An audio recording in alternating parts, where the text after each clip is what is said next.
on to the cherry chocolate bread, and this actually is a very good bread here. It's become one of the favorites.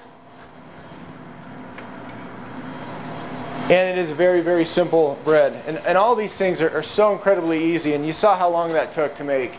And it's not even like it takes, like I portioned it all out in these little fancy glasses and things like that, but it doesn't, if you're at home, all you're going to do is open your bag of chocolate chips and dump it in. It's not like it's going to take a long time to even prep these things out or anything like that. So we're going to get our mix in there.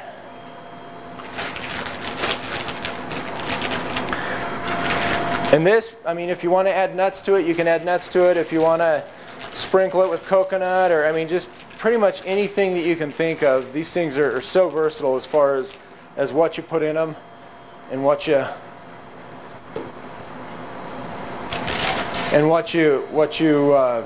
put on top or whatever. I mean, it's very, very versatile.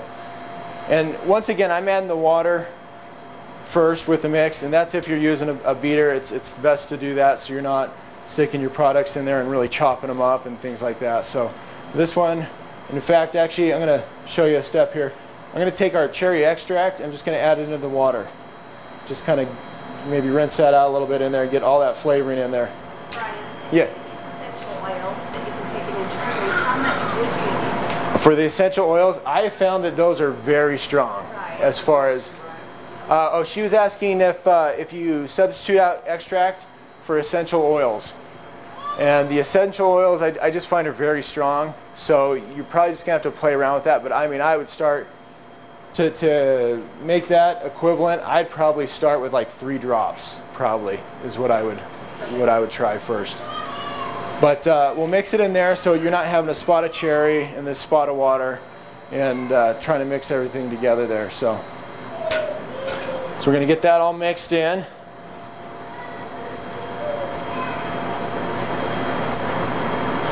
Alright, and like I said, this one right here is going to be a little thicker because we've got the chocolate chips that we want to suspend in the mixture and the cherries. Because if you don't do that, what's going to happen is they're just all going to go to the bottom, and it'll be a really good strip on the bottom, and then everything else will just be the bread. So there we go, and that's pretty much all it takes for that. Now the chocolate chips on this one, I've got them out, but we're not going to put them on until the very last thing. When we pull it out of the oven, we've put the dark chocolate in, but I've saved some extra white chocolate that when we pull it out of the oven, we're just going to sprinkle it all over the top of it and let it sit for like 5 minutes. And pretty soon that chocolate's going to melt. You won't be able to see that it's melted. It won't like go down into it. But at that point, you just want to take a rubber spatula or something like that and just go right over the top of it and just smear it in. And it doesn't have to be perfect or even or pretty or anything like that, because it really kind of does well, and then when it cools off, it'll thicken up and you get kind of a nice hard white chocolate layer to it. Unless you don't. He asked what kind of cherries we put in. We use dry cherries on this, which they're just the sweetened dry cherries. You buy them over by the Craisins and Raisins and things like that.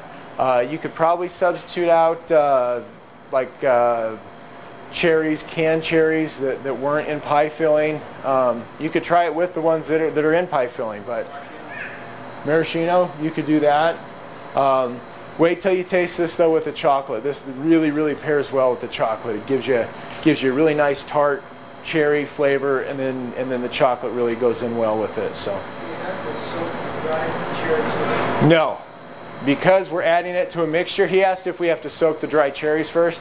Because we're adding this to a wet mixture, and as soon as the wet hits with the heat of the oven, those cherries are really going to rehydrate and soak up a lot of that moisture. Do you have a question? No. So we'll just set that aside. All right. So can we see that? Probably not.